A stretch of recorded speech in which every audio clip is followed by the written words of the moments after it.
5:30 and ready to get going. So thank you all for joining us, Commission members, for this first exciting Parks and Recreation Commission meeting. So we got a few things right off the bat that we have to obviously get done without a chair and vice chair, but we're going to start with getting everyone sworn in.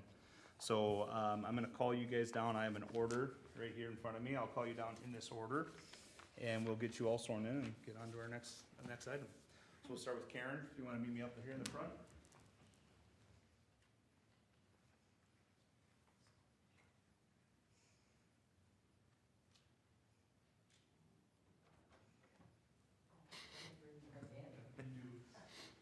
Just repeat after me. I, Karen Morehead, do solemnly swear to support the Constitution of the United States, the Constitution of the State of Minnesota, and to discharge faithfully the duties of Commissioner of the Forest Lake Parks and Recreation Commission for the City of Forest Lake, Minnesota, to the best of my judgment and ability, so help me God. Thank you. Sandra Madsen.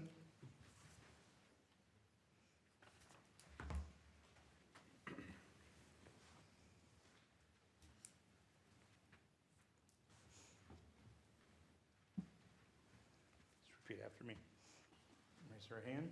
I, Sandra Madsen, do solemnly swear Do solemnly swear to support the Constitution of the United States, to support the Constitution of the United States, the Constitution of the State of Minnesota, the Constitution of Minnesota, and to discharge faithfully the duties of Commissioner and to discharge faithfully the duties duties of Commissioner of the Forest Lake Parks and Recreation Commission of the Forest Lakes Parks and Recreation Commission for the City of Forest Lake, for the City of Forest Lake, Minnesota, for the City of Forest Lake, Minnesota, to the best of my judgment to the best of my judgment and ability, and ability, so help me God. so help me God.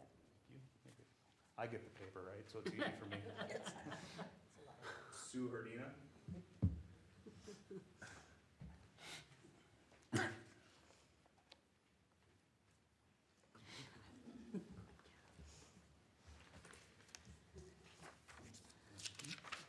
Raise your right hand, repeat after me.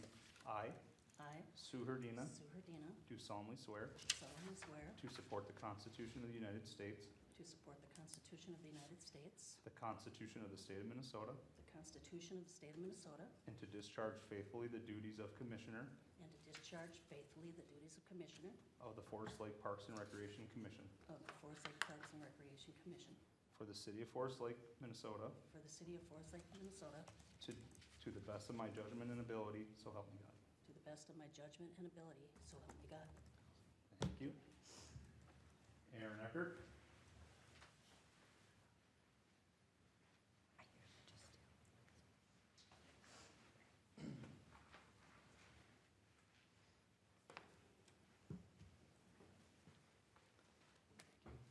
Raise your right hand, and repeat after me.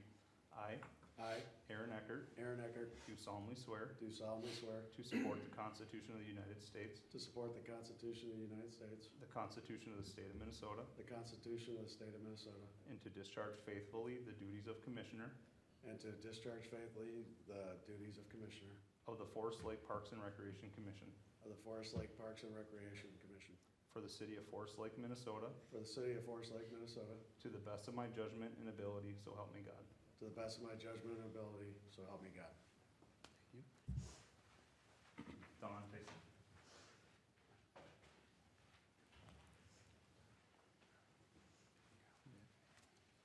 Raise your right hand, repeat after me.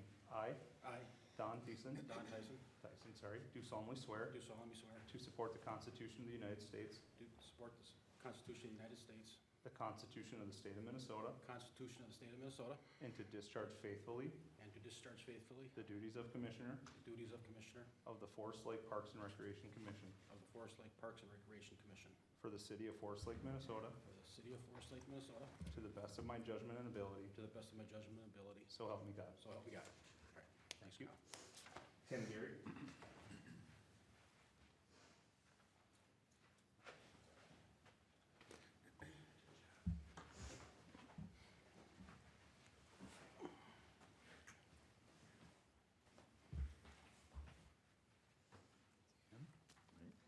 your right hand, repeat after me. I, I, Tim Garry, Tim Garry, do solemnly swear do solemnly swear to support the Constitution of the United States, to support the Constitution of the United States, the Constitution of the State of Minnesota, the Constitution of the State of Minnesota, and to discharge faithfully and to discharge faithfully the duties of Commissioner the duties of Commissioner of the Forest Lake Parks and Recreation Commission of the Forest Lake Parks and Recreation Commission for the City of Forest Lake, Minnesota, for the City of Forest Lake, Minnesota, to the best of my judgment and ability, to the best of my judgment and ability, so help me God. so help me God. Thank you. Melissa Lundmark.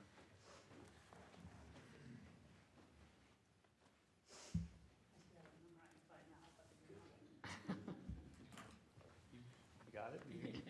Thank you. Raise your right hand and repeat after me. I, I, Melissa Lundmark, Melissa Lundmark, do solemnly swear do solemnly swear to support the Constitution of the United States, to support the Constitution of the United States, the Constitution of the State of Minnesota, the Constitution of the State of Minnesota, and to discharge faithfully the duties of Commissioner and to discharge faithfully the duties of Commissioner of the Forest Lake Parks and Recreation Commission of the Forest Lake Parks and Recreation Commission for the City of Forest Lake, Minnesota, for the City of Forest Lake, Minnesota, to the best of my judgment and ability, so help me God. to the best of my judgment and ability, so help me God. Awesome. Thank you. Thank you.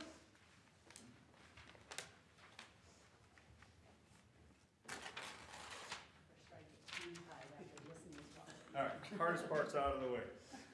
So, being obviously that we don't have a chair yet, I'm gonna call to order, of this, meeting. So, let's see here. We will select a chair and a vice chair later in the meeting here. Get under roll call. Yep. So for roll call, we're gonna go again, right in order. So Commissioner Karen Morehead, Here. Commissioner Sandra Madsen, Here. Commissioner Sue Herdina, Here. Commissioner Aaron Eckert, Here. Commissioner Don Theisen, Here. Commissioner Tim Garry, Here. Commissioner Melissa Lundmark. Here.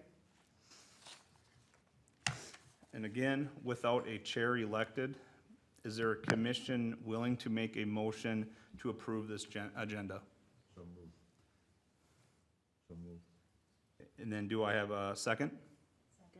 Second. So then all in favor? Aye. Anyone opposed? All right, so the agenda is approved, so we can move into our next agenda item, which will be introductions. There's gonna be staff, and then obviously commissioner, and then we have a couple other folks to get introduced as well. So I'll start. Kyle Young, Parks and Recreation Coordinator. Just a little bit about me, Forest Lake graduate of 2009. Super excited to be here, back where I grew up, and work for the city of Forest Lake and its residents. Pass it off to Dave. Dave Adams, Public Works Director. You don't know when I graduated, you don't wanna know when I graduated from high school.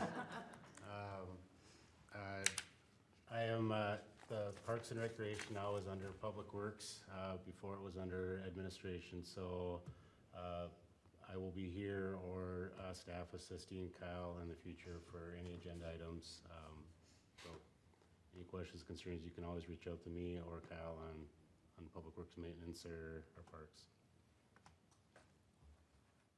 I'm Jolleen Chaika, I'm the city clerk. Here to support Kyle and help work him through his first public meeting tonight. You'll probably not hear from me too often, except for when there's looking to be a vacancy coming up on your commission. You'll see emails from me or notification that your term is coming to its end. You'll see a notification from me seeing if you're interested to reapply and continue in your service to the city. But if you have questions about the city in general, or any of our ordinances, or anything, really anything, they usually come to me, and I'll either answer your question for you or get you directed to staff who can help. So happy you guys are all here, and I'm excited this commission is getting underway. I'll turn it over to Don, and we'll just work our way this way. Evening, I'm Don Theisen.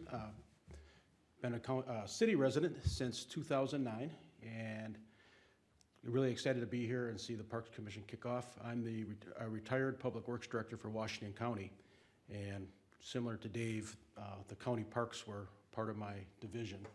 So very familiar with parks, and just excited now to work at the city level on that. Hi, Karen Morehead. I've been in the city, living here in the city since '65. don't want to know when I graduated either, but I did have three sons graduate from Forest Lake, and I've been very active in the sports for them and with the parks for many years, and I'm really excited to get the new commission off. I'm Sandra Madsen from the Parks and Recreation. I'm new, and I've had, both my sons graduated from Forest Lake also, and I've got 2 grandkids going to school here as well, so you probably don't want to know when I graduated either. Some secrets are kept in the. Yeah. Okay. So Melissa Lundmark, Forest Lake resident since 2002. Lived in the area since 1996 though. My kids all went to school in Forest Lake, LILA, Forest Lake High Schools, and we've been to all of these parks, and I'm very interested in how it all runs and how we can make it a great future with the parks. I'm Sue Herdina, and I'm a lifelong resident of Forest Lake. I graduated from Forest Lake High School. I have 2 sons that graduated from Forest Lake High School. And I think back in the day, there were only 2 parks in Forest Lake back when I was growing up. So it'll be exciting to see what we got going on here. Yeah, I'm Tim Garry. We've been in town about 45 years. 2 sons also who graduated from Forest Lake, and I'm a returning member of the Parks Board. And we'll just make sure, we'll try to address it as the Parks Commission, because I know that was a change. So just moving forward, just make sure that the commission is noted for that. But yep, thank you, Tim. Hi, I'm Aaron Eckert.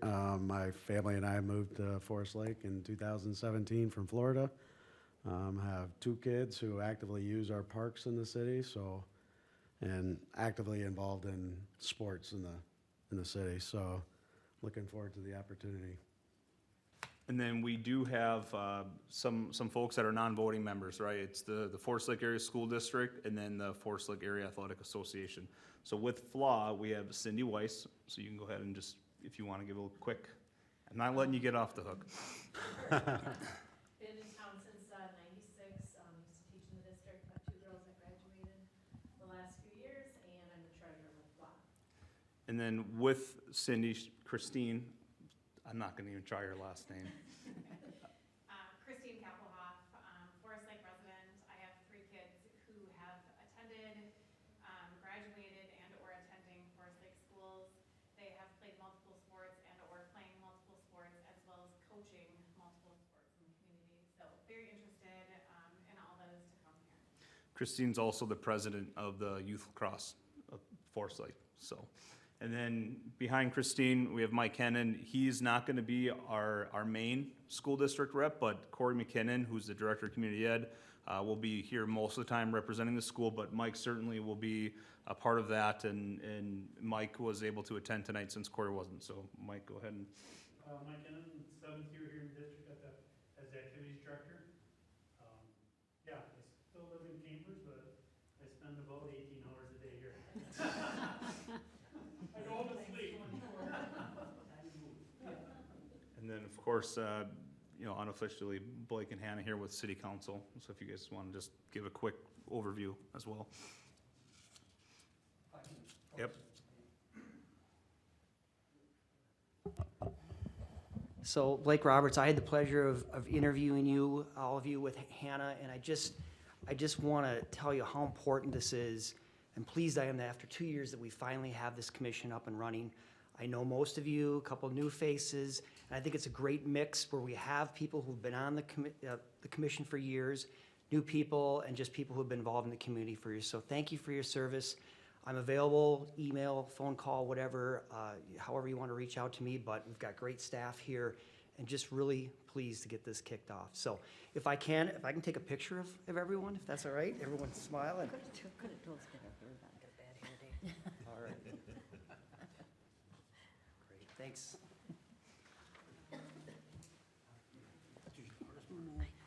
I'll just talk from here, but I'm Hannah Blunt on the City Council, and I'm the Parks Liaison, so I'll try to be here when I can, because I just drove down from Anemia right now, so hence why I was a little late.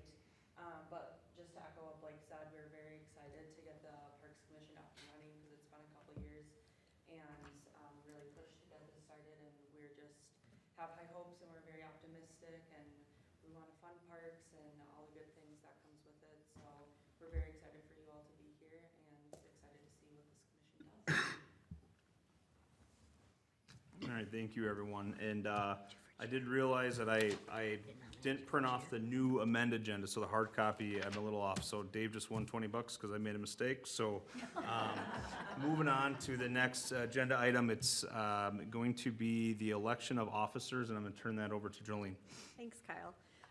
Folks, when in August of 2024, when the city council approved an amended ordinance, kind of revamping and revising the Parks and Recreation Commission, one of the requirements that was included in that ordinance is that at the first regular meeting of each year, the commission shall nominate and elect a chair and a vice chair.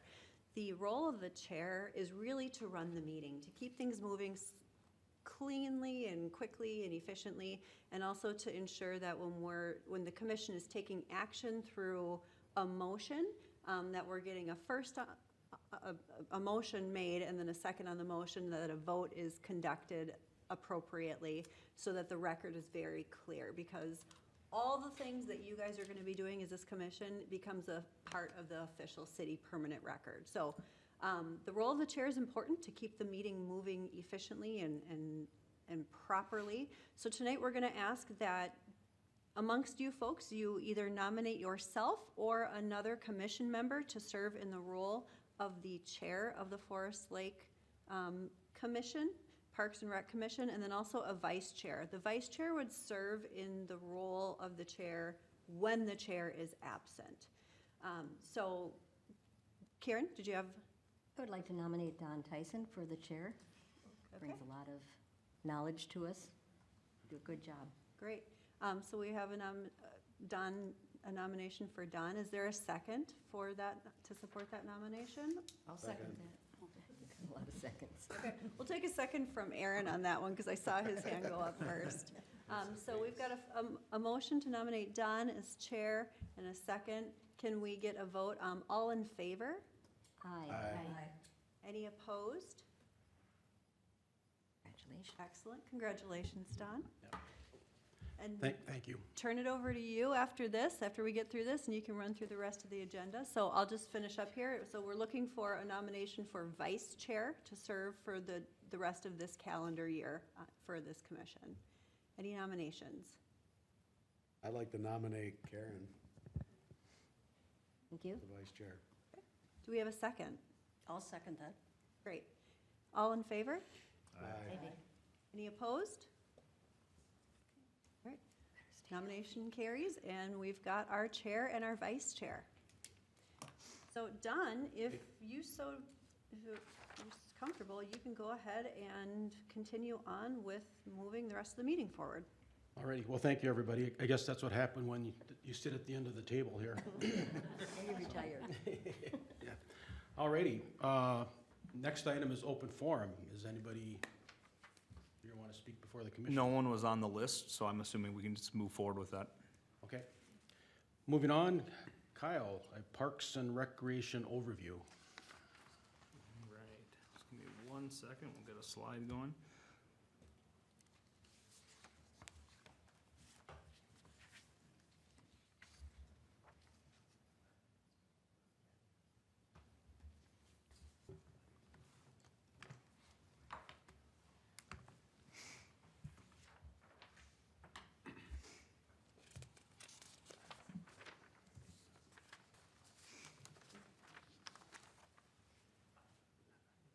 All right, everybody, you have a display in the background from the laptops as well that it should pull up. So if you want to move your laptop out of the way, you can also get a nice front row look at this presentation. And Dave is also going to supplement some of the things maybe I don't know or can speak more into depth on. So again, this is the Parks and Recreation Commission. Moving on, so this is out of our city code. This is, I believe, Don and I talked about an amended version from 2 years ago or a year ago now, the new purpose. Do you guys, I'm not a huge reader, do you want me to read this off, or is everyone okay just kind of taking a second, read it over? I can certainly read it if you wish, but we'll just give you all a minute here just to read it over so that everyone can see it.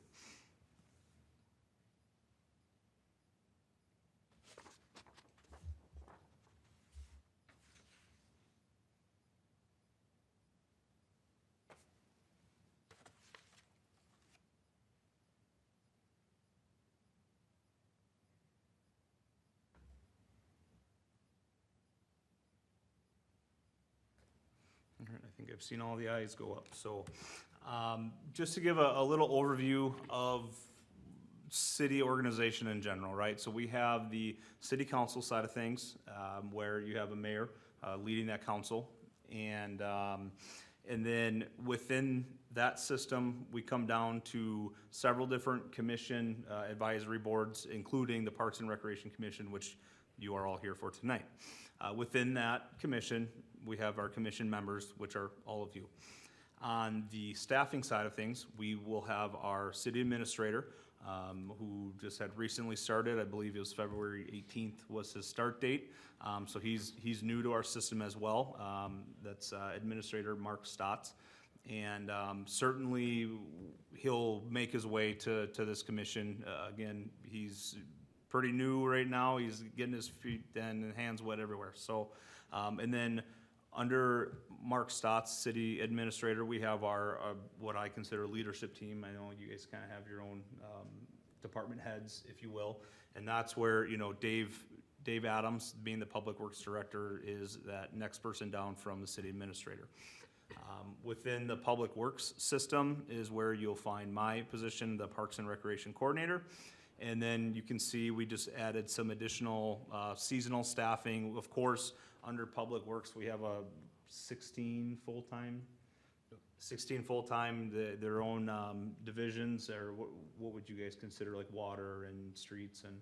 Yeah, we have utilities, which is sewer, water, storm, and then parks and streets are combined. We're a small enough city that we don't separate employees of streets and parks. They all kind of tackle it together, so there's not specific parks people. There's positions funded for specifically parks activities, but that person that's funded for it may not be the one doing the work, if that makes sense.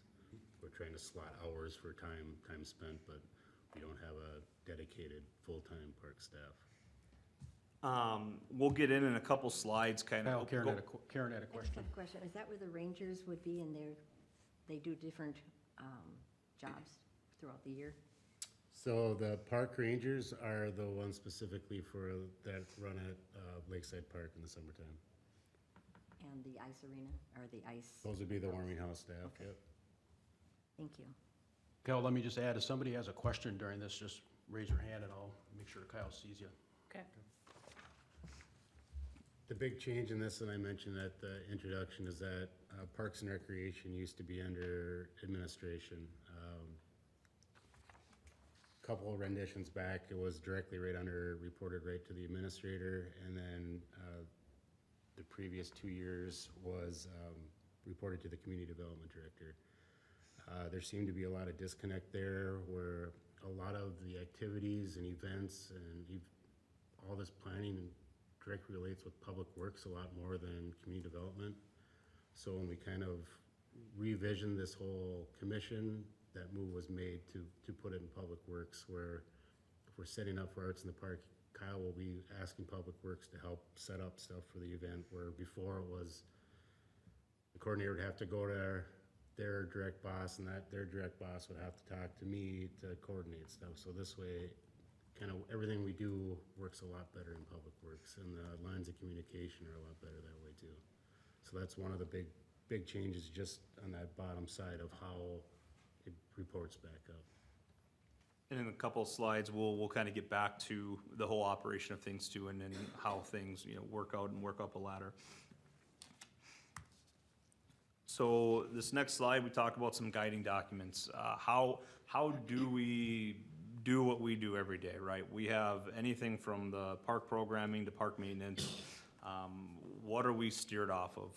There's several different documents and things that go into play here, and that's something that definitely Dave can talk to a lot better than I can, but the general idea would be we have a long-term plan that we do our best just to predict out where do we want to be in 20-plus years, what do we foresee. Certainly, that's not going to be in stone, but it's to try to project as much ahead. And then we get into kind of some more master plannings that start to narrow down that really long vision and just a little bit more what's in our face now, 5 years out, 10 years out, right?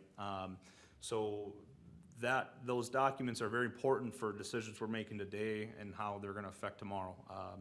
And I don't know if you wanna touch on maybe if there's more differences with the specifics with the master plans. Yeah, and as far as the Parks Master Plan, that was about 90% complete before the commission disbanded a couple years back. So that's gonna be one of our more important documents. It'll be changed to 2025 Master Plan or 26 whenever we get that done. But Kyle will be giving you some flash drives at the end, which will have that master plan, a digital copy of that in there. As we go through the year, we're gonna wanna start biting off on that and try to turn that draft into a final plan. That master plan will guide when a developer comes in and says, I don't wanna donate land, I wanna give you cash. Well, what does your master plan says? Your master plan says, we need a park in that area. So that'll guide your decisions to help make better decisions on that. It'll also tell you, just name your park X. We have deficiencies. We need, in this area, we need a basketball court, we need more swings, we need ADA compliance. So then when I come to you or Kyle comes to you saying, hey, we're doing this park replacement next year, we can refer back to that master plan that says, this is what we should be putting in this park. So we have X amount of dollars, how do we get what we need in this park? So that master plan is very helpful for everybody here and staff to present you with stuff that fits into that master plan and for you guys to make decisions when development happens, to be able to make those decisions that you can lean on that plan that's approved to make decisions. And as far as codes and policies, or city code and policies, it's a mess. That's comforting. Yep, I mean, as far as park policies, we really don't have any. And Kyle's been already going gangbusters on creating policies. It's gonna be a major lift by this commission to start setting policy. We don't have a policy if somebody wants to donate a bench. We don't know how they would donate a bench. We kinda just go as we go. And our ordinances conflict against our policies. Our ordinance says there's no dogs in the park, but we allow dogs in the park. So a big task of this commission and Kyle and myself is to try to clean that up, and then when residents call and ask questions, we can refer to a policy that the city has to say yes, no, or that's a good question, we don't have a policy in that, we should create a policy. And certainly, you know, with policies, right, it's never gonna be, we get everything done the first time and now we're golden. So we know that's always gonna be an ever adding to a policy. There's always gonna be new things that come up, or like Dave just said, what about this? And to his point, you know, you have these ordinances that maybe have been around for a long time. So while people are changing, adding on a policy side, you know, the ordinances maybe have stayed the same and there hasn't been a total read-through of what's in the ordinance and then what are we doing in our policy. So there, it's not just to say that it's in, you know, complete shambles because of the way it's been done. It's just, it's time for it to get gone through and neatly put together where it works off of each other. And as you mentioned, that's gonna be a very high priority this first year. The hope is that we always have at least policies to fall back to discuss with this commission, to put together for moving forward. But it is gonna be a process.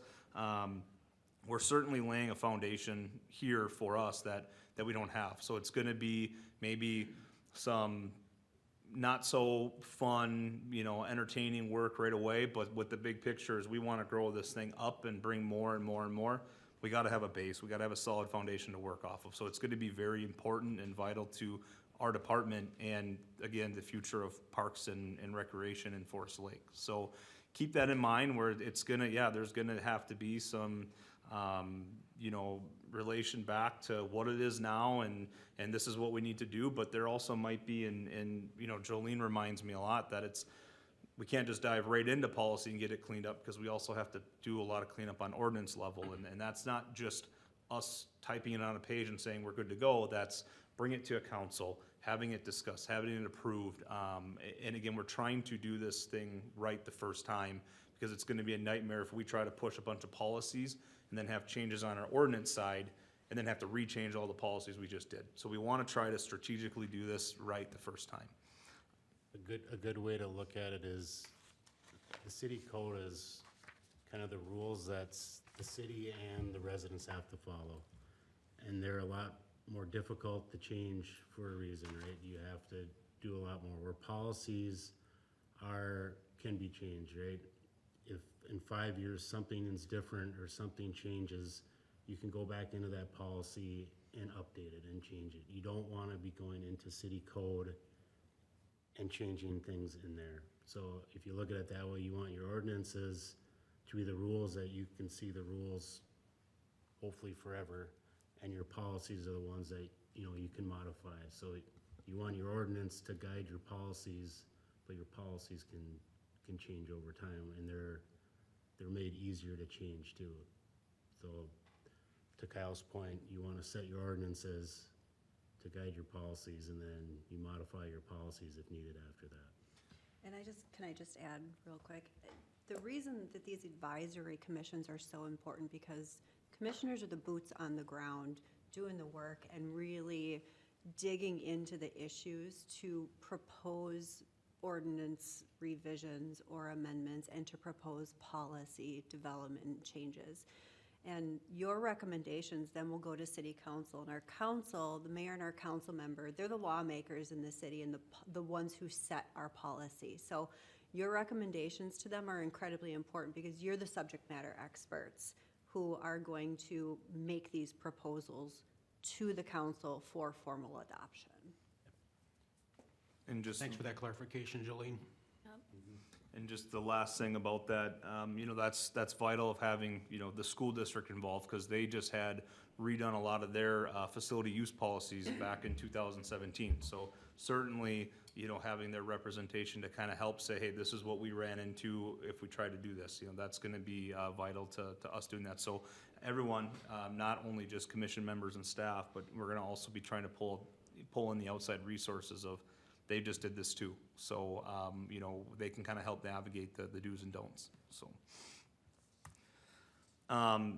Getting back to that city organization portion there, just 2 slides ago, you know, what is the process here? So with this commission specifically, you know, staff will set agenda items, so myself will be the one setting our agenda. Certainly, there might be discussions had at a previous meeting, for instance, this meeting that kind of predicts what are we gonna do for the next meeting. Certainly, there's gonna be things that Dave and myself are working on, such as park updates or having a new park part of capital planning. And those are gonna get brought to by staff. And the goal is to bring all the options for those parks. You know, what are we looking at? Here's a new park idea. You know, what do we think about X versus Y versus Z? And that's gonna be stuff that we will bring to this commission. Staff, again, will present the agenda. You know, the chair will kind of lead us through that agenda. But most of the time, I will have information per item or know someone's coming in to speak about something. We'll get into later tonight about asks of this commission for recommendations. Once I've brought items to the agenda, certainly, again, the discussions are gonna be, what would this commission like to see? We're revitalizing a park. Here's our options. What option does this commission think fits best for said park, or whatever the project that we're working on? So our role in this is to really go digging and get the best that we can get for a park or for a situation, bring it to this commission, and have you guys ultimately lead, where are we going with this and what's gonna be recommended up to council. And then again, that's where our boots on the ground here, with your knowledge, that decision will be made and recommended for that council to finalize those decisions. You have anything to add on? Yeah, another team member we work with says that the goal is that we bring it to the commission 3/4 baked.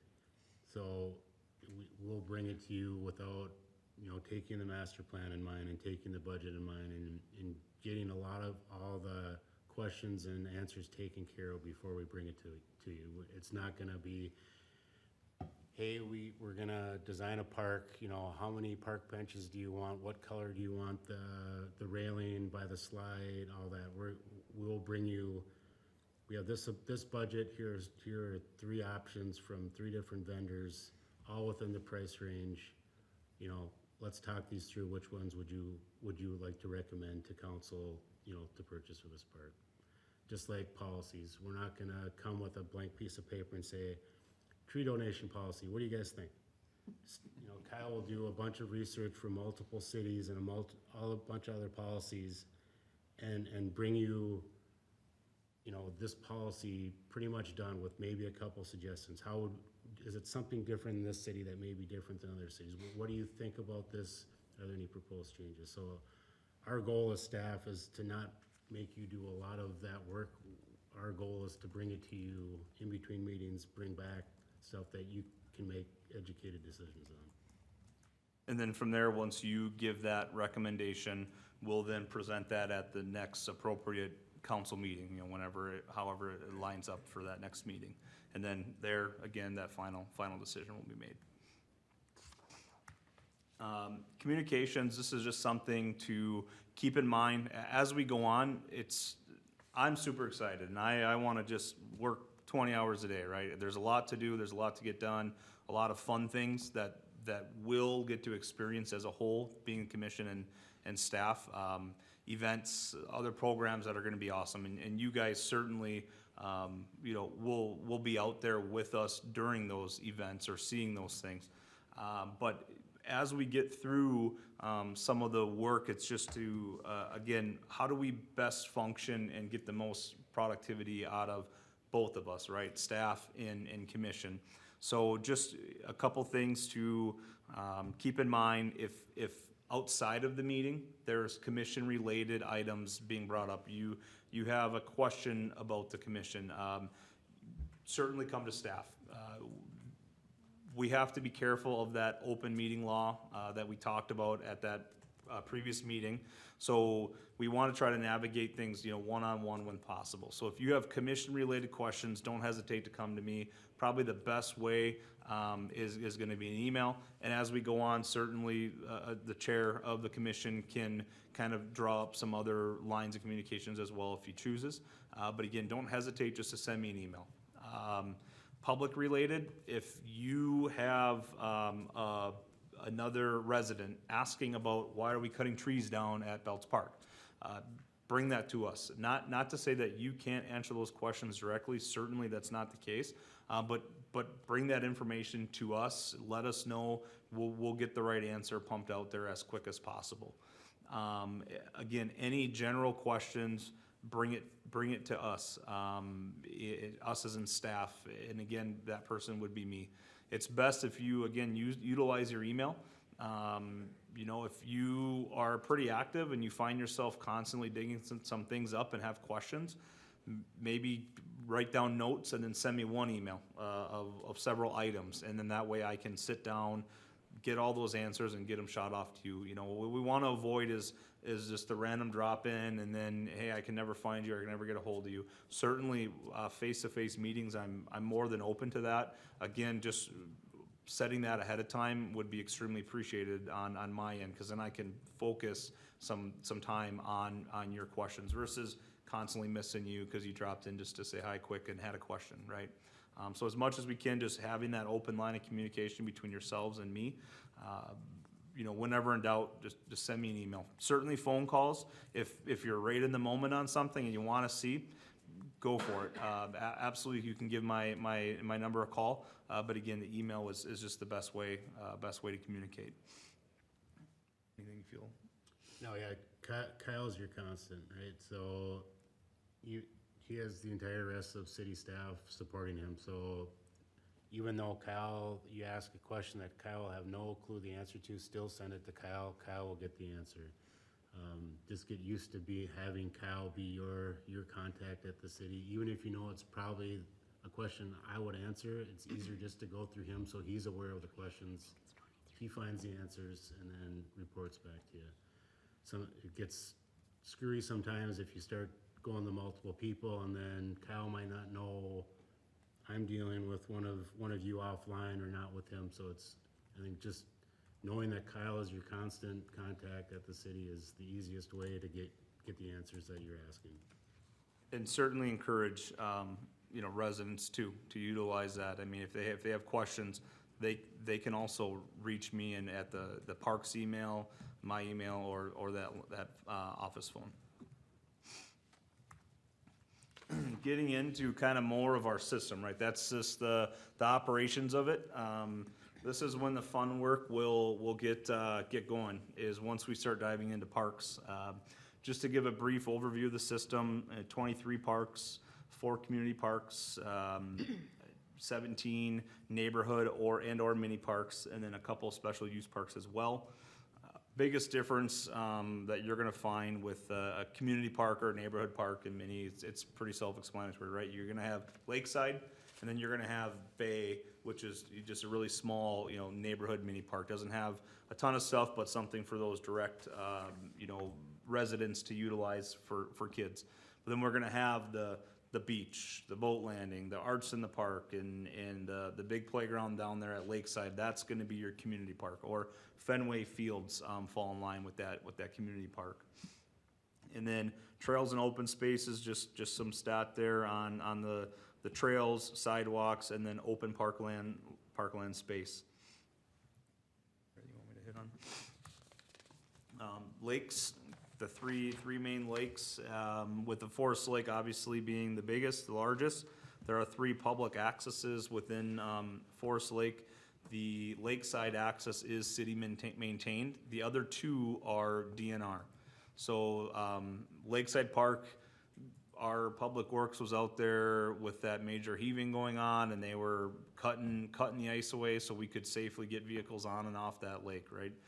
If something goes wrong there during the summer, we'll be the ones managing it. But the other 2, you know, so if you have a question, oh, what's going on with this? You know, what's the city doing? Well, actually, they don't maintain that. The DNR maintains that. It's just on Forest Lake. And then, well, does the city do anything? Yeah, the city maintains the lakeside landing, right? That might be a conversation you find yourself once people understand you're within the commission. So kind of knowing that is helpful, obviously. Clear Lake, a little bit smaller here, right off 35, 1 public access. City has nothing to do with that. And then Shields Lake, which is just kind of east of town off 97. Smaller lake, carry in boats only. And then that's our fishing pier. And you got 2 things on that. Yeah, so there's a fishing pier on there that's the city got in a grant many years back. We also did a land swap with a property owner on that lake as well, so we gained a few more acres. That'll be upcoming for the Parks Commission in the next year or 2 to talk about how we want to redevelop that. Possibly trails to the lake, new fishing pier, gazebos and stuff like that. So that's a good example of something we'll be discussing in the future. Moving into partnerships, which is a big reason why we have the Forest Lake Area School District and the FLA that are a part of this commission. FLA really, between Forest Lake Area Schools, Community Ed, and FLA, they heavily are our youth activities, athletics, or even just general programming, right? A lot of that runs through Forest Lake Area Schools, again, Community Ed, and then FLA with the youth athletics. So those partnerships are a key to recreation in Forest Lake, right? Recreation as a whole is not just athletics, but it's you know, secondary youth driver's ed. You know, there's going to be other things going on other than just you know, what we generalize activities on. And again, Community Ed takes a large chunk out of that. Your Boat Club is another one. They have a dock system down at our Lakeside Park, and that takes care of boat rentals. That's potentially bringing kayak rentals or paddleboard rentals back. They do have some dock space available for boaters to rent. You know, it's something that the city probably would never want to dive in to manage something like that. So having your boat club as a partner, again, brings more recreation options into Forest Lake residents, even non-residents, but, you know, kind of attract people to our lake. Foursome Golf, they run our Castlewood, which again, Castlewood is one of our specialty use parks. But Foursome pretty much manages the course operations, does a lot of the maintenance out there. We do some out there, but again, that Foursome, they come in and they ultimately run the golf course. So again, it's a public course, city-owned, but we have an outside, how do you consider them? Foursome group, organization, outside organization. So again, if you're asked about, well, who runs Castlewood as a city? The city owns it, but we have an outside contracting company that actually runs the programming that goes on there. You know, then there's things like our Veterans Memorial Committee. They have been around for some time now, and they have a large project going on at Lakeside. You guys will get to see some of that here in the near future. Awesome plans. It's about now over a $800,000 project that large memorial is being added. Again, it's been in the works since, I believe, 2008, since they've been around. So another partner of the city, local members that want to give back to vets through our parks. And then you have Clear Lake, Forest Lake Watershed, currently actively have some new projects going on with them. I believe it's lake restoration shoreline restoration is what they're doing. A part of one of our parks, North Shore Circle Park. Another small mini park almost, if you will. I don't know if it technically qualifies as a mini park, but something that doesn't have a lot out there. But the watershed's gonna come in, they're gonna pretty it up and then have a path where people can kayak and they can slide off out of the water, get on land and sit in our little park and maybe have lunch or something. So another partner that's a value to us. And then, of course, Chamber of Commerce, they do a lot with the city as well as partner on park programs. Hometown Holiday, they're a major partner with us in that event. But they do several different things. I don't even know all of them that they do, but partner on quite a bit with us. But directly in parks, we're gonna work with them, again, on probably some programming stuff and maybe some growth of programming as well. And there's a bunch more that's not even, the Rotary, the Lions, I mean, there's a bunch of groups that we will partner with to do projects, so we could have filled up multiple pages, just the highlights of these. Yep. For events, there's a couple different labels, I guess, if you will. There's gonna be city events, Arts in the Park, right? That's a city-ran event. Part of the corn feed, super popular, tied in with our Arts in the Park. That's a city-ran event. And then, of course, Hometown Holiday, the tree lighting ceremony, city-ran. And then we're gonna have events in the city. And these can kind of vary, right? You're gonna have private events or privately held events going on in the city, and people might think that they're city-ran. The Easter egg hunt. While we don't run it, we help sponsor it. They're gonna provide the Easter egg hunt for the kids down at Lakeside. The city, parks programs helps sponsor that, so it's a great opportunity to bring to our community through parks.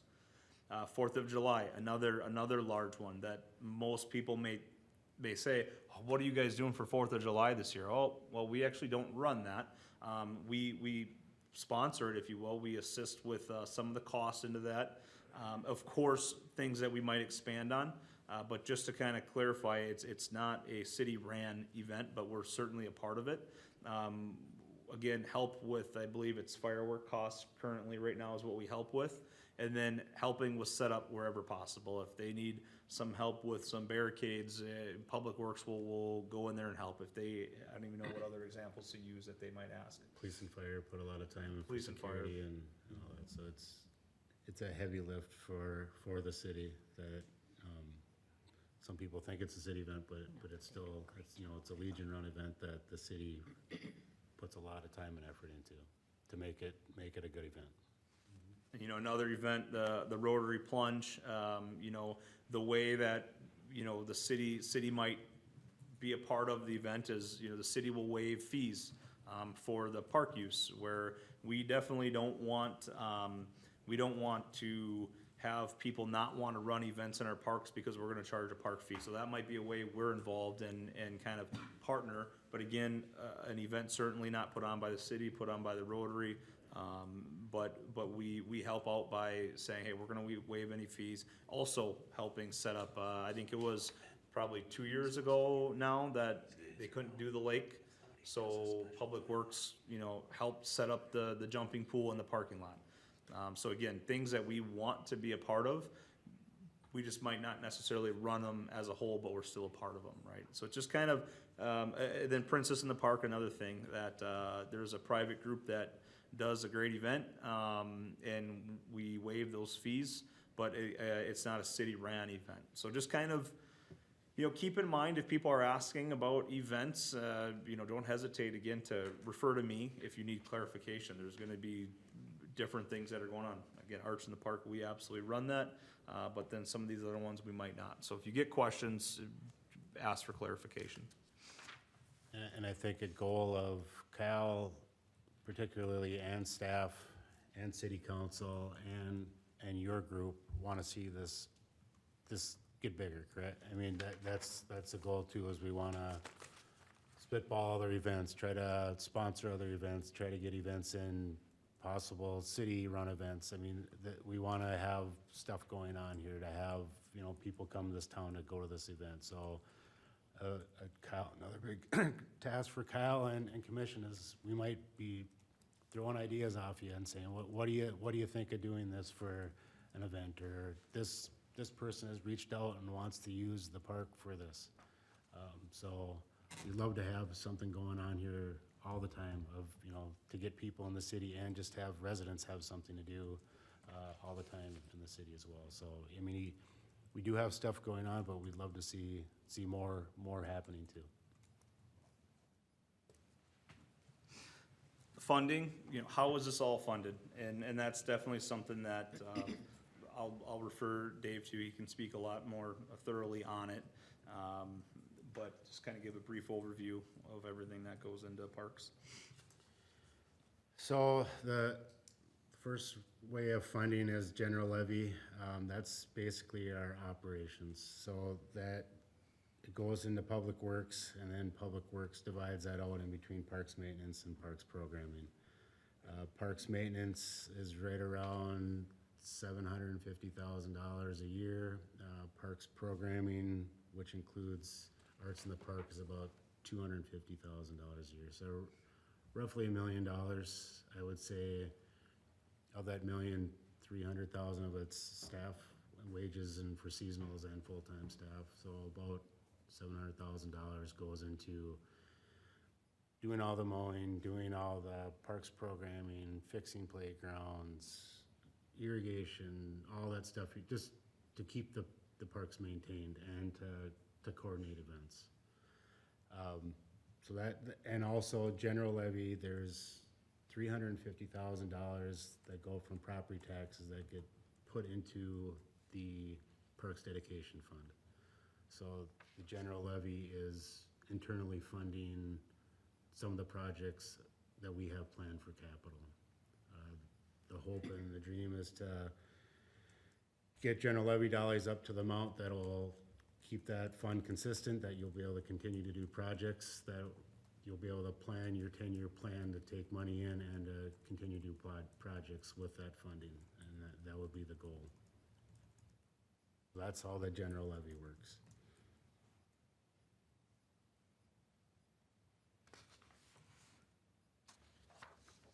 Now there's capital improvement. So I mentioned the 203 fund, Parks Dedication Fund. So that gets funded through general levy dollars now. Up till, I think it was maybe 3 years ago, it was getting zero general levy dollars. So the city council, Mayor Roberts and Councilwoman Valento have pushed very strong to keep increasing funding there.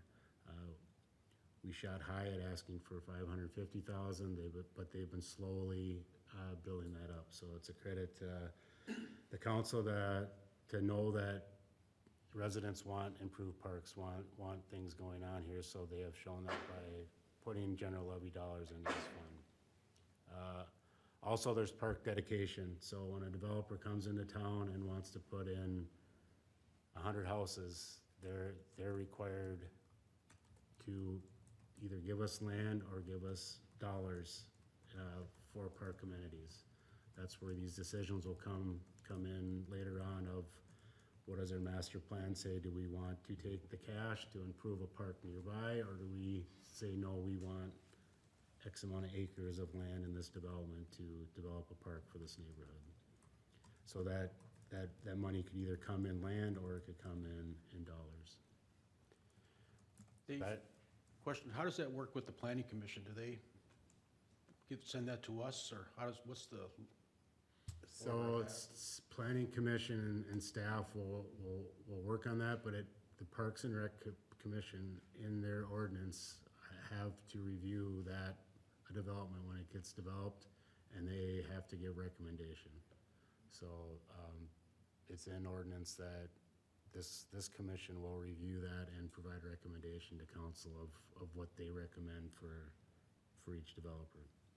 And that, what will likely happen, and probably soon, with one of the developments coming in, is they'll actually come here and present themselves and be able to, we can ask questions live. And I think it's usually our city planner and then someone from the development team as well. Yep. So staff and the developer may be completely opposite, right? But we still give them a chance to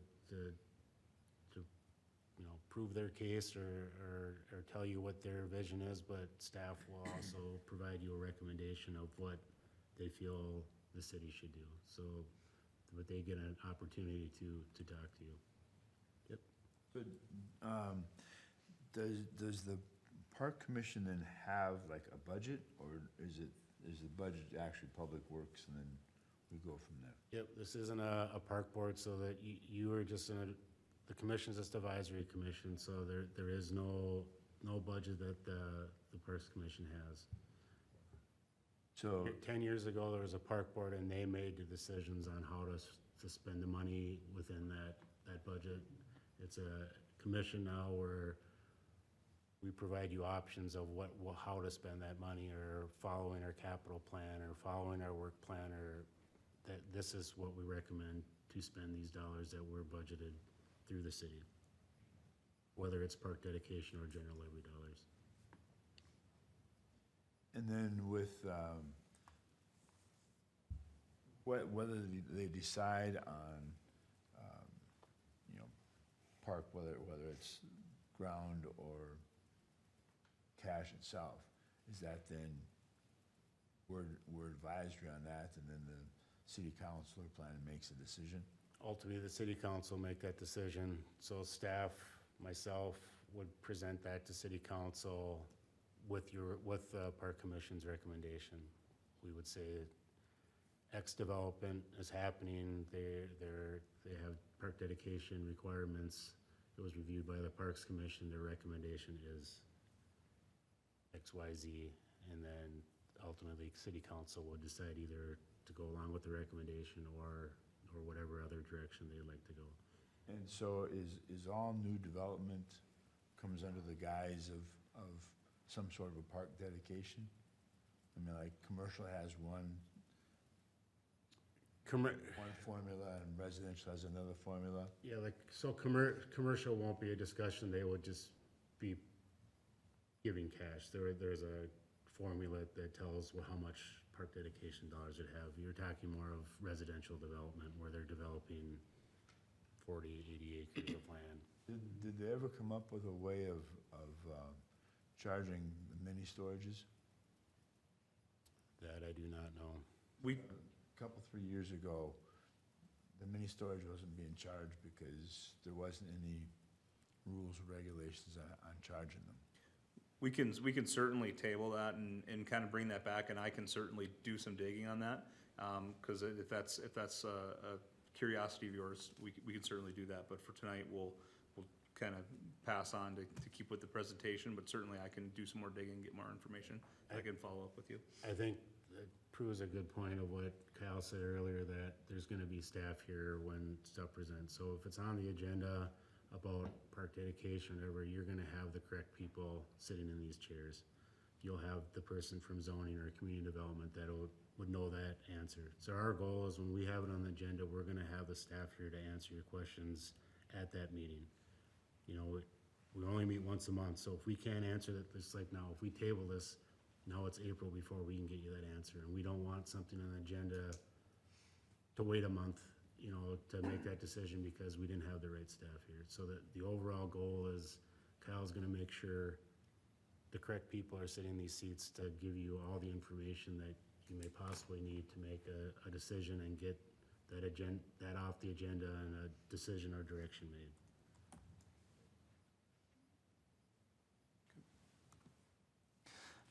Oh, go back one more. I didn't get to the bonding. So our capital fund, the city has a 10-year capital plan that'll be also on your flash drive.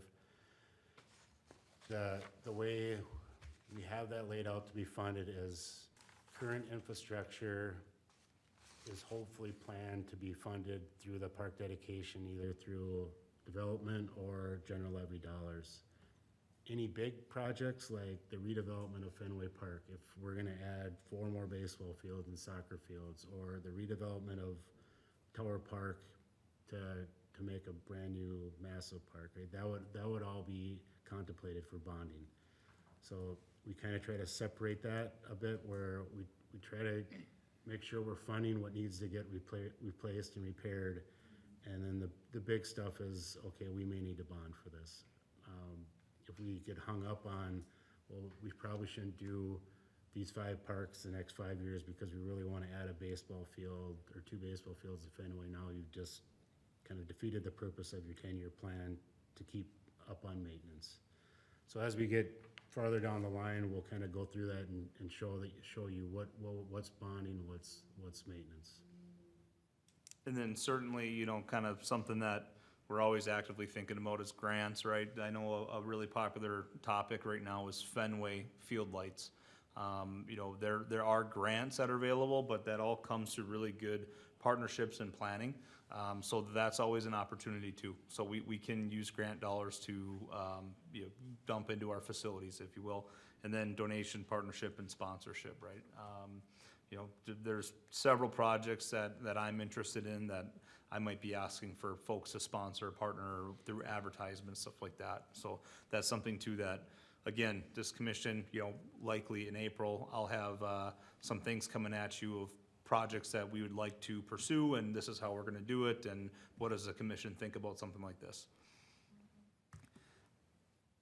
Just kind of to reiterate, what do all those mean? Again, just some kind of clarity on what is park development, capital replacements, capital reconstruction. The park development, again, it's gonna be coming through here. The ordinance says for this commission to give recommendation to the council for those new housing developments.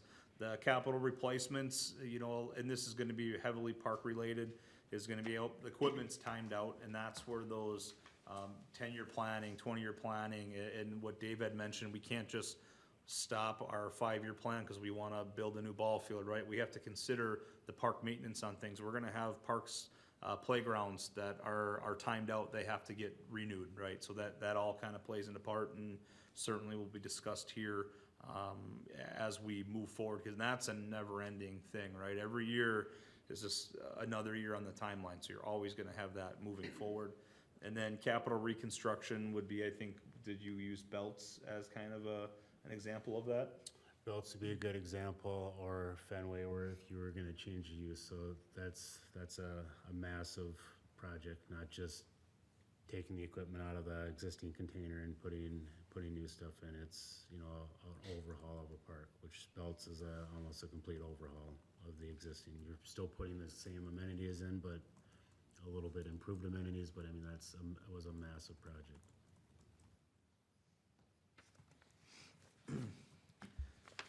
You guys got that all right? Ready for the test. Certainly, you're gonna have questions, that's fine, right? That's a lot of information, that's everything we're doing every day summarized in 12 slides. You're not gonna be able to connect all the dots. These thumb drives will have some of that information for you guys to look, and you guys will each get one of these. And you'll have info, so we want you guys, this is, I don't wanna say homework, but we want you guys to look into this stuff, find some questions that you may have. When it comes to the agenda, we need to get that posted 3 days before the meeting. We want you guys to look at that agenda on Friday or Saturday, Sunday when it comes out. Dig in right then, and then, get me questions that you might be held up on before this meeting, right? We don't wanna come spend time here where we can be getting constructive work done, asking about just simple questions on the agenda. Those use that communication line of, oh, hey, I saw this on the agenda. What is that? Can you clarify what that is? That will then allow you to come to this meeting prepared to take part in some of these discussions that we have. Go ahead. And I have a question. I'm gonna be traveling for the next meeting, so if I was to read that, and I will, and I had any questions or any input, could I send that to you ahead of time? The chair? How would I? That's something that we, like Don and myself being the chair will saddle up something and have a plan for that, but Okay. certainly, if it's input from you, I would assume that would go to the chair to share on her behalf. Input into the meeting, Kyle? Yeah, so if like Melissa's gonna be gone for the meeting, and she has, some input, I don't know if it's best to go to the chair or come to staff, I guess. If I may, I would recommend that comments from commissioners who might be absent for a meeting go to staff. We just want to be very careful. There's open meeting laws that apply for this body. Yeah. So we just want to be conscientious that we're not stepping in the territory of a potential serial meeting. And a serial meeting can happen very easily through email. So just caution you folks, if you're emailing the chair shouldn't be emailing the rest of the commission members to get input. So I think just to avoid that, certainly email Kyle with any questions or concerns, and certainly you can copy the chair as well, but just be conscientious that we're not engaging in any serial meetings and violating any of the open meeting law statutes. Thanks, Jolene. Yeah, I think as we start, you said it early on, Kyle, is use you as the point person for everything. If you send something to Kyle he thinks he needs to discuss on the agenda, he can get a hold of me, but I think the more we get in the habit of everything goes to Kyle, Yep. Okay. that's always gonna be the safe bet.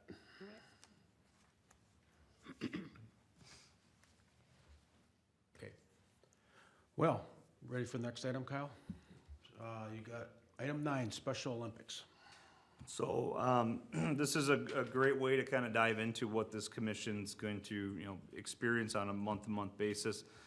So I was contacted by, a group that runs within the Special Olympics, and they are looking to hold a team in Forest Lake, and they want to use one of our ball fields. Well, our ball fields do have a rental fee attached to it, right?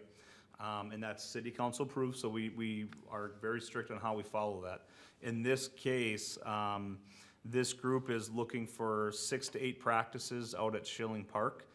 They have these will all be practices held here in Forest Lake, and then they will have a big event on June 21st where they get to play a game. They're asking us to waive that fee. So then the question is, staff wants to know, what does this commission feel about waiving that fee for that Special Olympics group?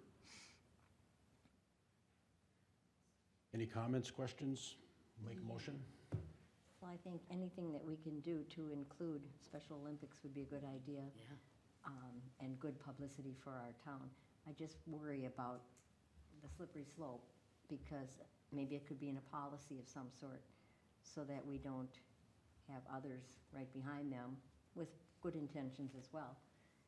I would just like to have something whether it be for nonprofit, yes, and profit, no, but just something written down so we don't have to individually make this decision all the time. And then the nonprofit can get really slippery too, because then you have more of those, so maybe could you do a certain dollar amount could go towards that, and if, you know, then they're applying for the time, then it's one way to handle it. Yeah, I guess I'm more in favor of a reduction in the fee rather than Right. eliminating it, because you still have to put lime and chalk and Like people what's, out there. So for clarification on that, it won't be a field prep. They'll just be coming out, they're just looking for reserved space, right? So they can technically, just walk out to the park and use it. They're just looking to know that they would have that dedicated space, so when they organize their 10 or 11, 12, folks with disabilities to come out and practice, that they have that dedicated space for them. Again, there's gonna be no additional prep or no additional, work on our department, or the Parks Department and Public Works Department. So it's just simply a group really wanting to know that, hey, will this field be available to us if we organize, our group, you know, with folks with disability that wanna come out and practice? So they won't need a jug. What, they don't have a special request in for that. They're not asking us to do anything special or make sure the grass is mowed or anything like that, just simply the dedicated space. And the event though isn't in Forest Lake though. Correct. Yep, it's gonna be hosted, I believe, in Blaine. Yep, go ahead. Just, again, no prep, but how about, or maintenance afterwards, if a group comes in and, let's say, hopefully not, destroys something, or, you know, is there any kind of commitment from their part that they will come and then leave it as they found it? I don't know, it's just looking for problems that maybe will never come up, but I'd rather think about them before they come up than after. Or even like the trash cans, I mean, because they'll have to empty those with, or how's that work?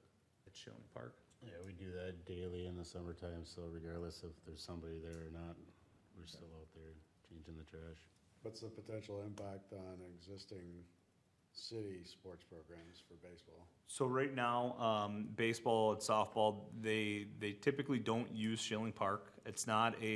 It's really not something that we've had a ton of reservations. Softball, fast pitch, will use it as like an overflow field. If all of the Fenway fields, or say like Belts fields, if they're being used, they sometimes go out there. And that's obviously what we're trying to avoid too, right, is that everyone knows that's on the schedule. But really Schilling Park, and Cindy can certainly talk to that, that's not like there's not a drive to use that field over there for any of the youth-sponsored programs. Kyle, it sounds like, taking on a Karen, that without having a policy that defines criteria when you consider this, like no maintenance involved, no cleanup, that makes it almost a no-brainer than to have that. But going back to where you were earlier today, it seems like this is a policy that would then help the commission in the future, that here's the criteria where we would consider waiving the fees or reducing the fees, whatever it be. But it sounds like in the past you've done this before, so, and what I'm hearing is it's not really gonna add to Dave's workload. That's why you're recommending us approve it tonight. Correct, yeah, it's something that has been done in Forest Lake before, but some time now. And yeah, the biggest things, I think, to make sure if there's any additional work load brought in, those are definitely things that are considered in advance. It's something that's pretty low impact on staff. Well, I guess that's the thing I'm thinking about, is just, you were talking about kind of this mess of policy versus regulations and things like that. Does this fit in there? Because again, so this is a nonprofit, but then if you have somebody else that says, well, we're gonna have, something else, some other event, you start setting a precedent, and everybody says, well, gee, you let them do this, how come we can't? So I'm just kind of wondering.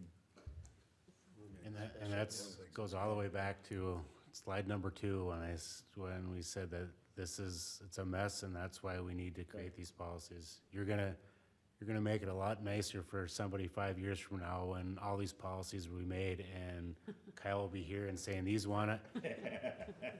this group wants their fees waived, and according to our policy, they're a XYZZ, so a policy, it meets the criteria of getting it waived. Staff recommends it being waived.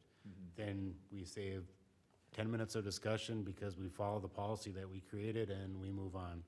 So this is a really good example of, we're recommending it, but we don't have a policy to stand on to recommend it. We're just saying that this is probably a good idea to to waive the fees. I can also speak on the school district side, right? There's currently not a rental fee for teams that are wanting to practice on the fields. So even at the school district with their middle school baseball fields, the FLBA, Forest Lake Baseball Association, they'll go out there and practice. They don't pay for their practice, period. It's just gonna be game because there's already work being done out there, happening no matter what. And if a team comes out and practices, not a big deal, we gotta go drag that field anyways. But then someone comes in to play a game, there's gonna be chalking, painting, it's gotta be properly groomed, all that. So I can say, to give you a comparative, the school district, they won't even charge anybody for just practicing. So that's why there's a recommendation to waive the current field fee. And certainly, the policies that I'm working on right now does provide a classification fee, a classification for the fees to say, yeah, these groups fall into this classification, they pay X, Y, Z or don't. But specifically to this case and the next, it's a more of a recommendation to waive that fee. So this field, you said primarily sits pretty dormant, it's not used primarily, Currently. so it'll actually get use. Yep. Any other discussion, or anybody want to make a motion? Can you make a contingent on the fee waiver based on they clear it when they leave, that it's left in the condition that the city's not having to spend money to clean up after them?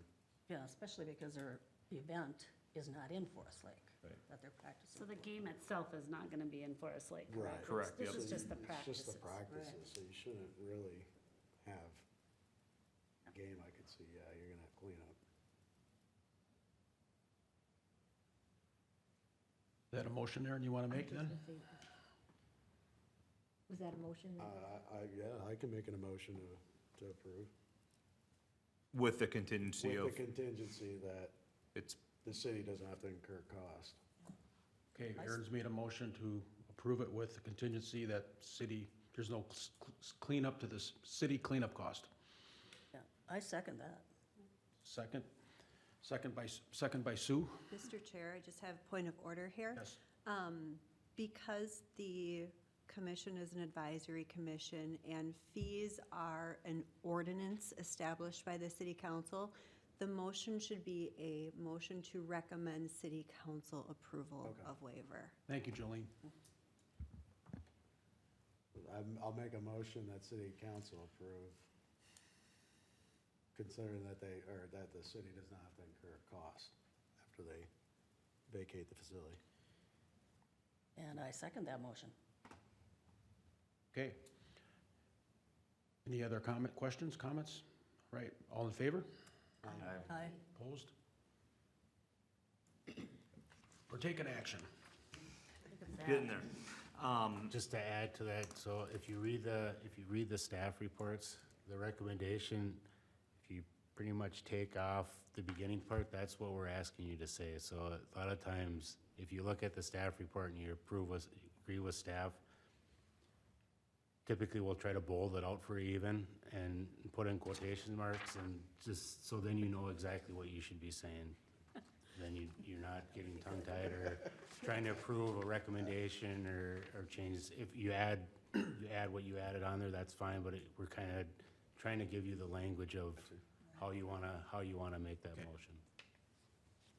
Thanks, Dave. Yep. Don't get us trained yet. I'll do a better job leading you guys to the drink. So again, very similar with this next report. We have a charter high school that has a baseball team. It's combined North Lakes Academy and LILA. And just recently, they've started their high school baseball program. They've operated out there in Cindy. I don't know if you know how long has NLA and LILA been at Fenway? Several years. So they've been out there for several years now, and there hasn't been clear direction with them as well, which is why, again, we're bringing this to you guys here today. And they have, again, practices, and, but then they will have 6 to 8 games. The ask there is to recommend that the fees are waived with the exception of any cost incurred for field prep.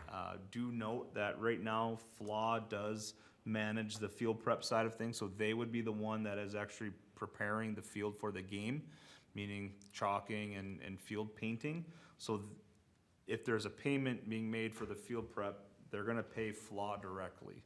They just would not pay the city for the, again, field usage fee. So again, staff also, I do recommend that we do that. We're already into the spring, and they don't really, charter high school or high school programs in general, and Mike might be able to kind of talk about how that whole system works, but they don't really generate revenue or prepare to pay for fields to use, right? They'll pay for coaches, certainly they help pay for material used for their games, but it's not like a program that they're ready to incur field costs, and field costs they're different in Forest Lake than they are in Vadnais Heights, and then they are in North Branch than they are. So there's no really good way for them to prepare to pay for rental space. And in this case, they don't generate money off concessions. There's none of that going on. So again, it's just a high school baseball program looking for practice space and then their game space as well.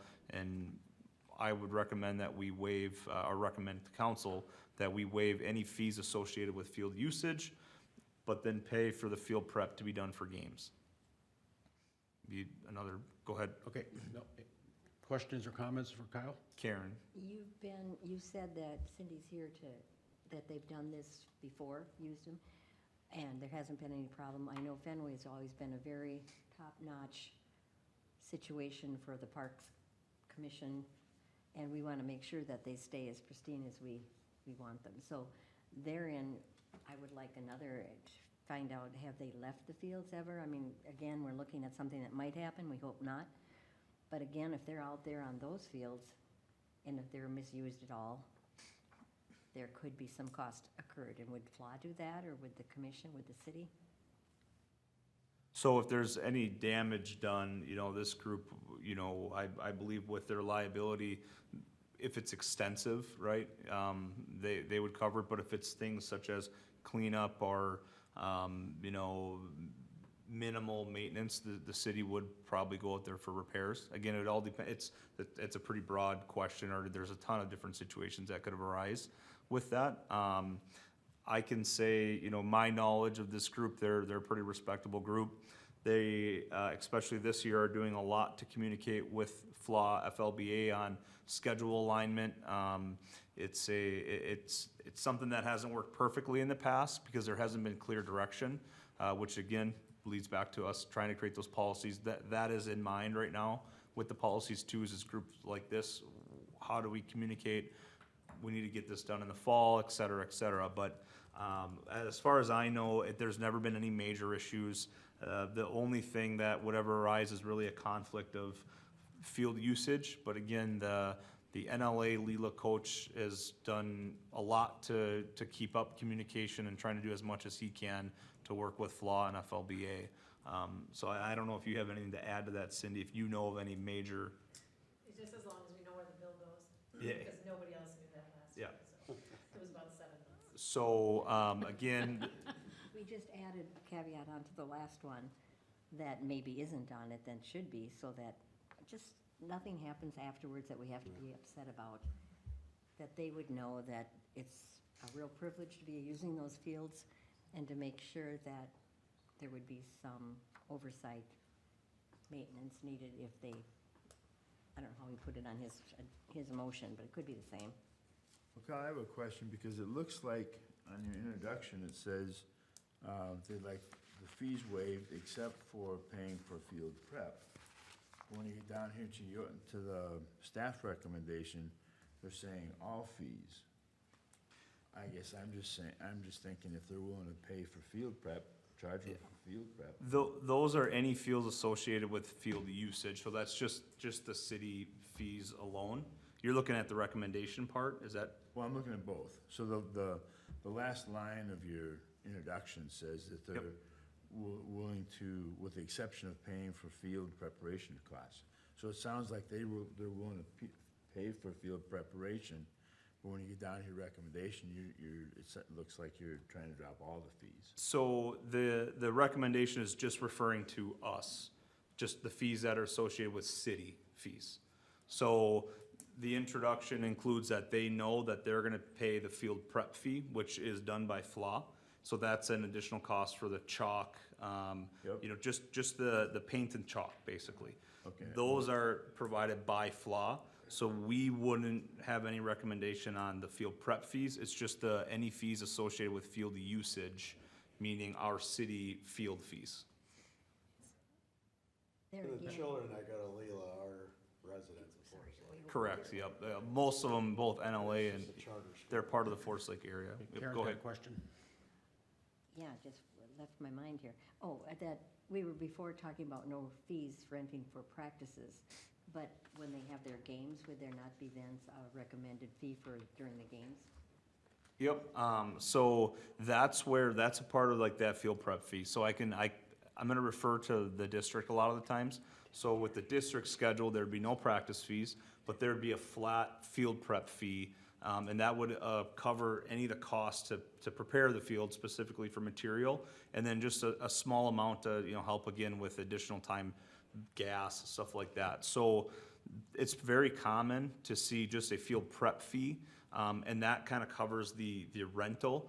And that's gonna be high school sports, right? If we had a separate, say, softball league that would come in, we'll see more fees associated with that softball league. But for a high school game, it's very common to say, or even a youth association game, to say they're gonna pay a set field prep fee, and that covers their field rental, the field fees, all of that. That's kind of built into the field preparation fees. So it's really, again, it's trying to say these groups, you know, they're not generating a ton of revenue. Their fees are paying for their coaches or umpires and stuff like that, where once you enter like an adult softball league, that's gonna be something very different. So very standard to say there's a field prep fee that typically covers the, you know, fees associated with renting the field and the preparation of that field. So they're gonna pay for any of the additional time that goes into preparing the fields for the game. But they're gonna have the rental fee just to be there and have the space dedicated to them. That's the fee that we're recommending to waive.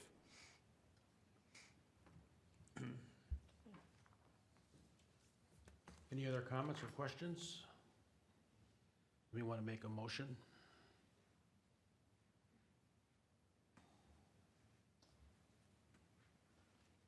Karen? Well, no, I just had one more question before, and then I would probably make the motion.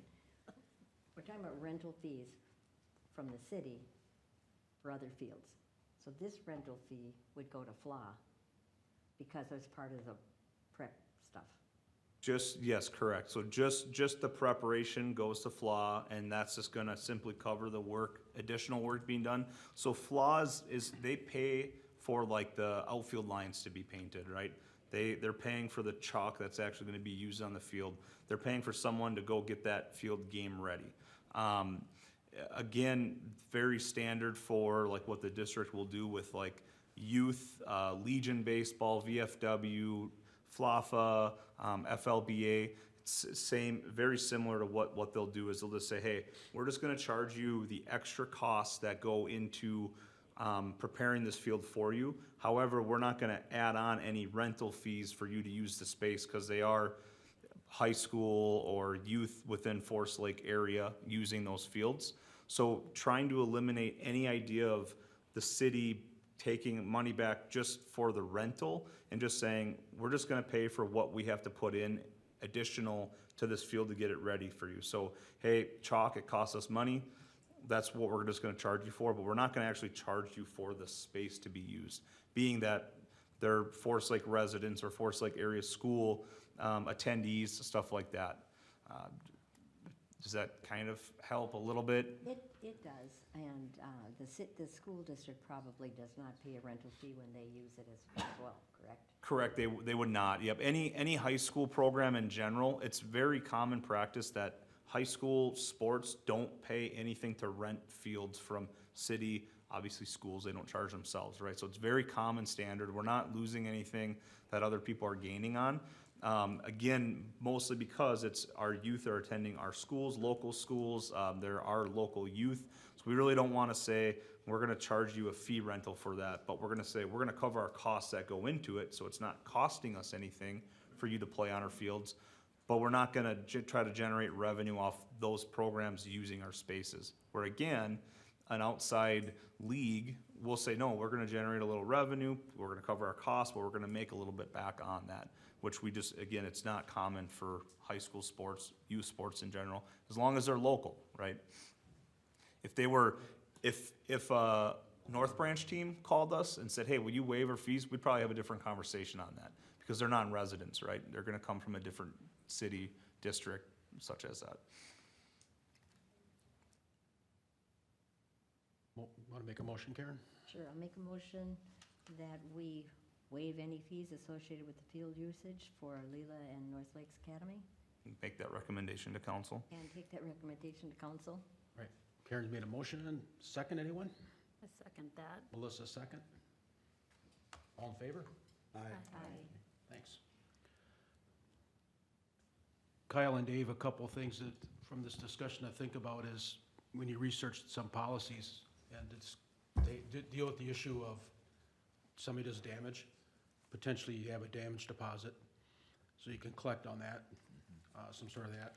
The other thing that certainly maybe the council's interested in on these two examples here is, what's the dollar value of this waiver? And then over the course of a year, that could add up to some significant money, and the council can show the community that, hey, this is what we're helping the kids with, this dollar value of donations. Just a couple ideas for you.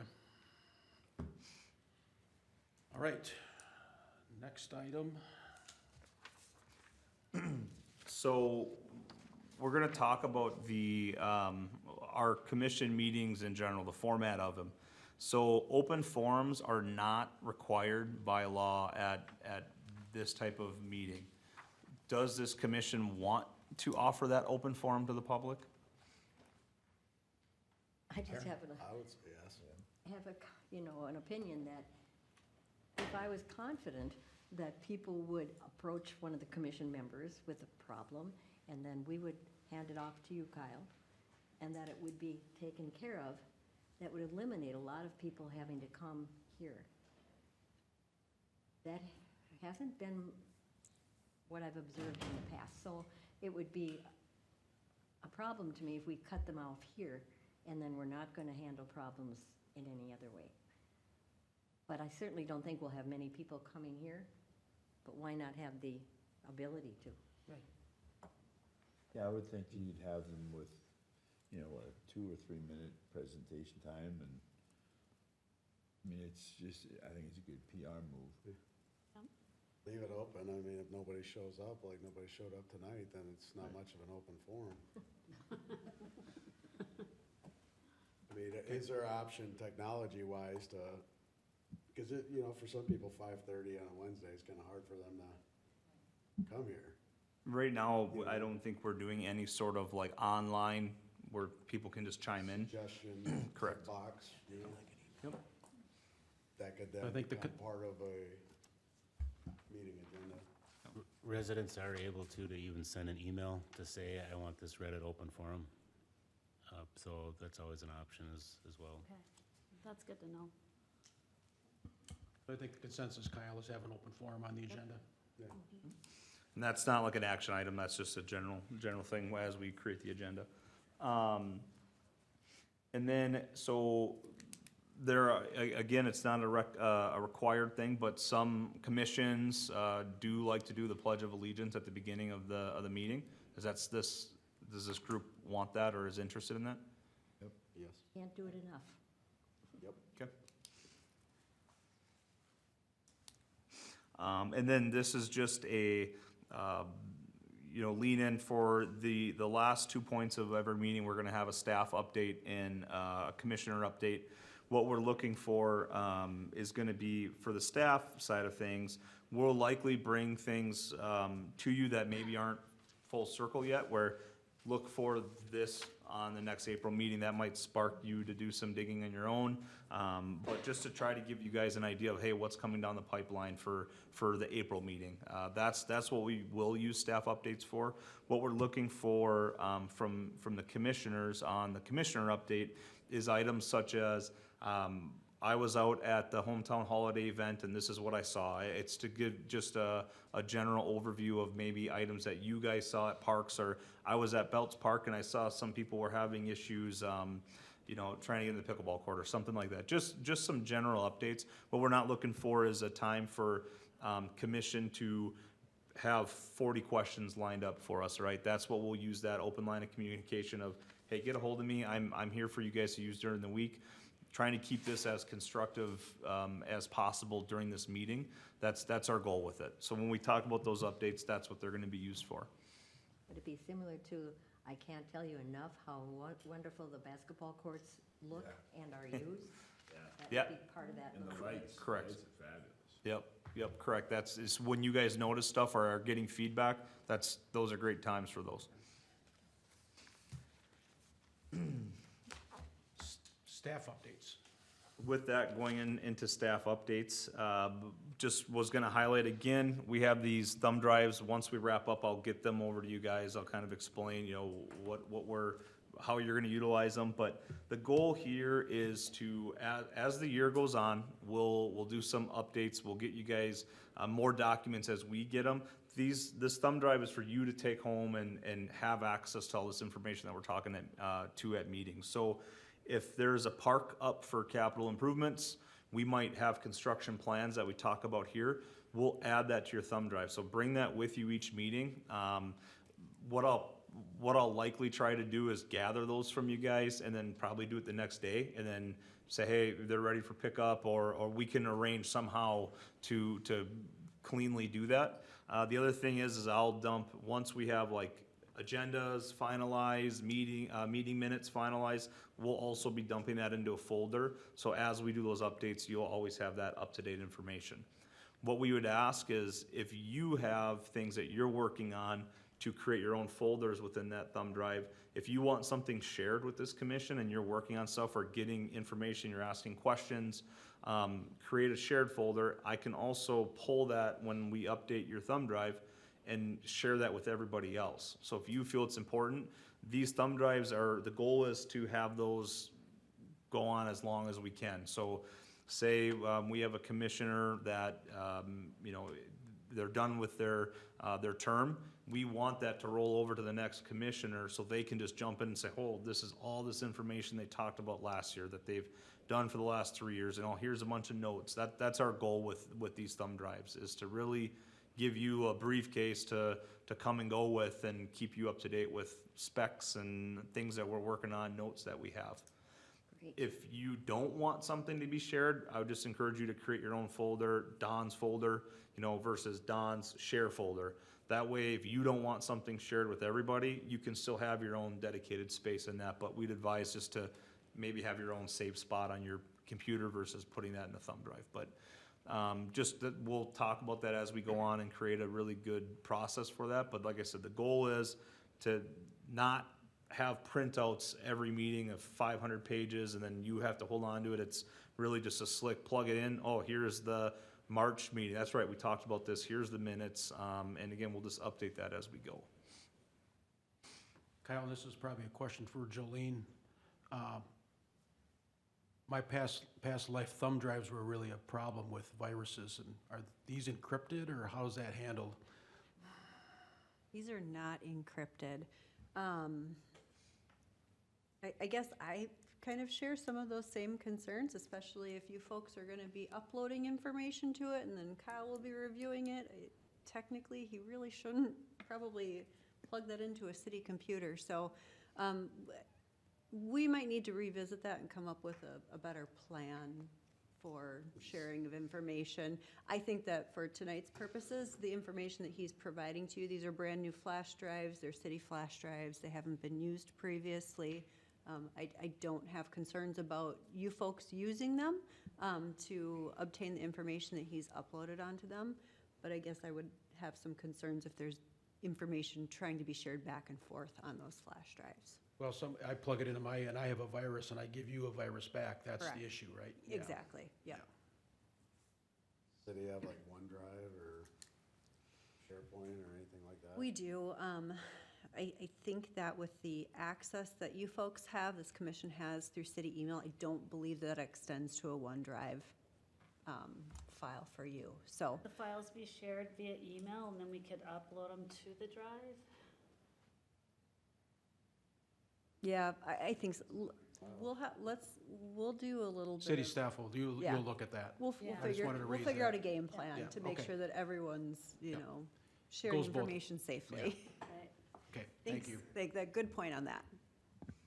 Okay. Sorry, Kyle. I didn't No, mean to that's great, monkey because wrench. I would not have known that.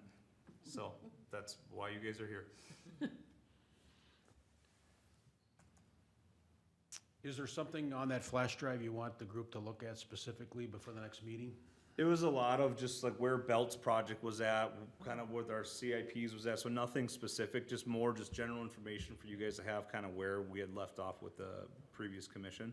Okay. Master plan on there too. Master plan on there and all that type of stuff, so stuff that we felt was relevant for you to have.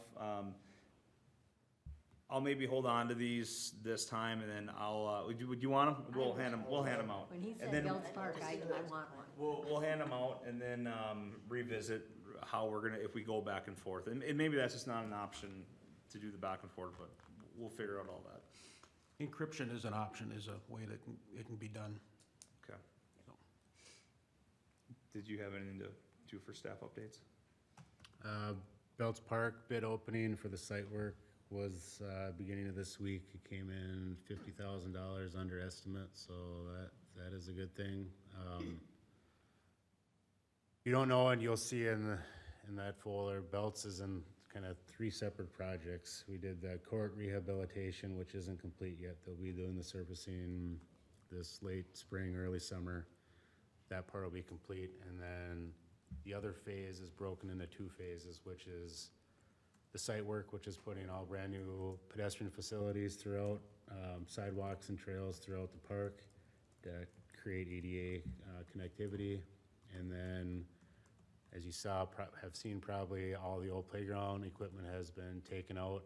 That's gonna get all replaced with brand-new equipment and port-in-place servicing.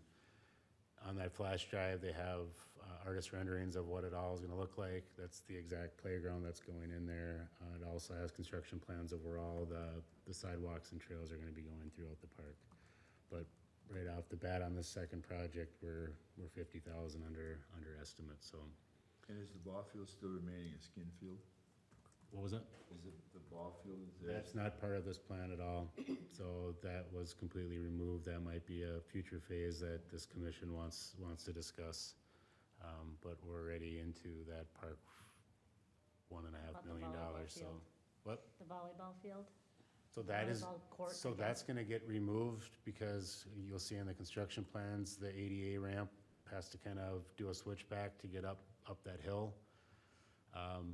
So tentative plans of Public Works is going to move the volleyball courts where the ice rinks are, and then we'll flood the volleyball court in the wintertime.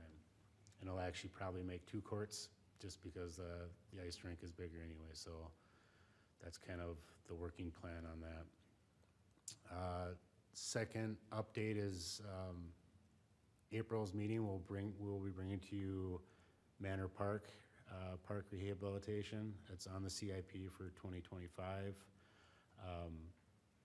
We have solicited or put out an RFP for playground equipment. Public Works is doing a lot of the work, but I'll give you a full breakdown. But just between now and next meeting in April, drive by Manor Park, take a look at it, so you know what it kind of looks like from the ground. It looks a lot different from, I'll show you some aerial views and all that, but just to kind of get an idea where the neighborhood is, taking into account future development, all that, so, but the plan would be to bring that to the meeting on April to get recommendation to council for approval that following week. We have a tight timeline just to try to get that in still this year, but, so that's coming in April. You know, along with that, we had a vision at one time. We have 23 parks, and they're the new people. They don't, maybe some of them don't know half of them where they are. Would it be possible someday, and maybe this is out of line right now, but at some point to have some kind of pictures or designs where the parks are? I mean, it's difficult to talk to the community. I go back to the sliding park. You know, we've had a beautiful sliding hill, and it's a very difficult one to find if you don't know where it is. So Wyoming did a park booklet, and they had all their parks in the little booklets, so when people would come with families and they'd say, oh, where are your parks? They just give them this little booklet. So, and it's probably down the line, and we can discuss that as a commission maybe, but when you say Manor Park, you know, it's, people have to know where it is. Well, And the sliding park is a well-kept secret. It goes back to that web design. Yep, this would be a perfect example of an email, Karen, that you would send to Kyle and say, hey, I have a thought. Let's see So if we I can would add do- this to agenda. I would do that, I would bring that to Kyle, rather Yes. than the commission first. I'd go to Kyle first. Yep.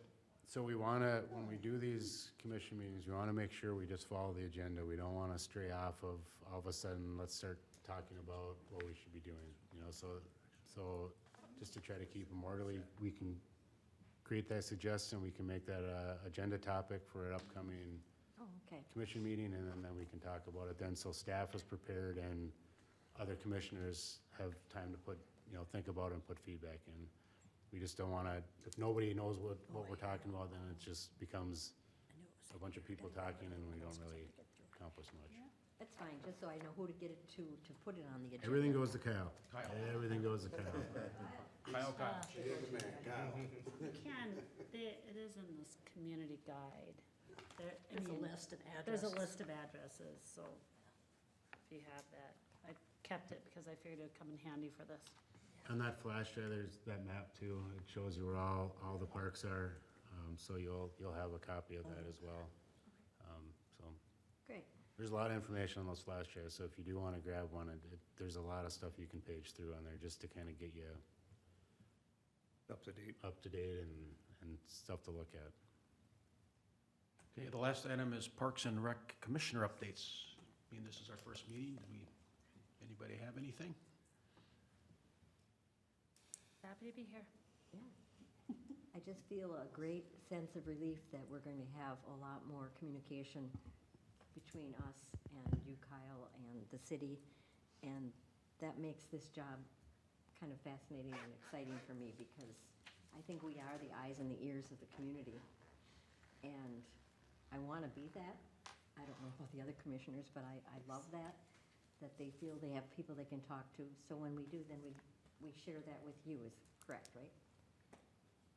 And I already feel you're going to be a very nice person to answer, so I don't hear from the community. I called them 3 times and I haven't gotten back to me yet. I'll try my best. No, you are already showing your willingness, so thank you. What do we do with these? All right. We sign these and give them to Jolene? Yes, if I may briefly, if you could all sign off on those oaths and return them to me, I'm going to sign them, and those will become part of our permanent record. Okay. I'll pass them down. Thanks, Jolene, too, for the setup with the computers and everything. It's really nice. Those are so efficient. Certainly today's meeting was longer than probably most of our meetings be, but there's a lot of information that we got from staff today, and we heard a lot from staff, and I would guess that in the future, they're gonna want it reversed, and they're gonna want to hear from us on this, so looking forward to having the discussion with the group. Great. Thank you. You did a great job. And motion to adjourn? So moved. Karen move. Second. Second.